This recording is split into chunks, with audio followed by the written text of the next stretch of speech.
India has always had strained relations with China. The relationship status has been it's complicated for a while now. With 70 years of diplomatic relations and China being one of India's largest trade partners in the recent years, they have not been on the greatest terms as neighboring countries. It has been chaotic, competitive and cordial for most part of the last 7 decades. With border disputes being one of the main reasons of conflict in the recent years, there has been a demand from a portion of our society to ban Chinese goods and businesses in India. Viral videos of people breaking their television sets and phones, protests by various groups and statements from public figures to ban Chinese food have stirred chaos around the country. But can we truly ban all Chinese goods and services in India?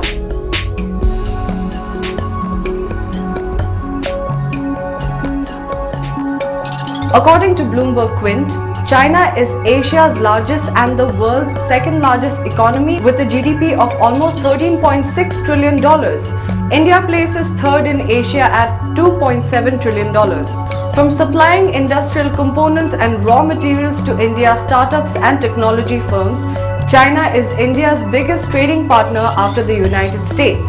While Indian exports to the United States outnumber the imports from the country, the same is not true when it comes to China. China accounted for over 5% of India's total exports in the financial year of 2019 to 2020 and more than 14% of its imports. Therefore, India runs a huge trade deficit with China. Trade deficit is the amount by which the cost of a country's import exceeds the value of its exports. India, according to the state-backed Invest India data, is the 7th largest export destination for Chinese products. For the period between April 2019 to February this year, China accounted for almost 11.8% of India's total imports. However, India's total imports to the country was a mere 3%. Clearly, we buy more from China than we sell. According to the Ministry of Commerce, Chinese exports to India comprise of smartphones, electrical appliances, power plant infusers, fertilizers, auto components, finished steel products, capital goods like power plant and telecom equipment, chemicals and plastics amongst other things. On a report from Invest India, there are about 800 Chinese companies in the domestic market. These are many of the lesser known brands that have flooded the online market space as well. They have roughly 75 manufacturing facilities for smartphones, consumer appliances, construction equipment, power gear, automobiles, optical fiber and chemicals. Oppo, Vivo, Xiaomi, Alibaba, Haier are some of the larger Chinese brands that have set up their manufacturers in India. Adani Global Limited, Dr. Reddy's Laboratories Limited, Jindal Steel and Power Limited, Godrej and Boyce Manufacturing Company are some of the major Indian firms present in China.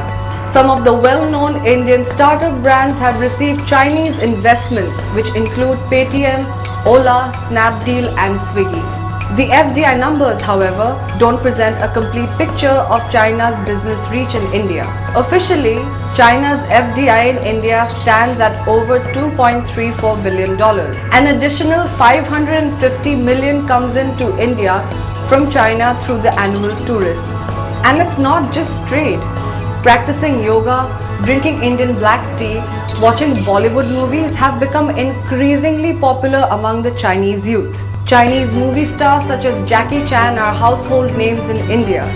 People in India enjoy acupuncture, martial arts, and the Chinese cuisine.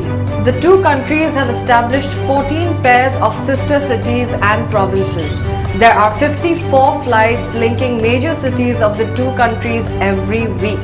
More than 20,000 Indian youths are studying in China today and over 2,000 young Chinese are studying in India.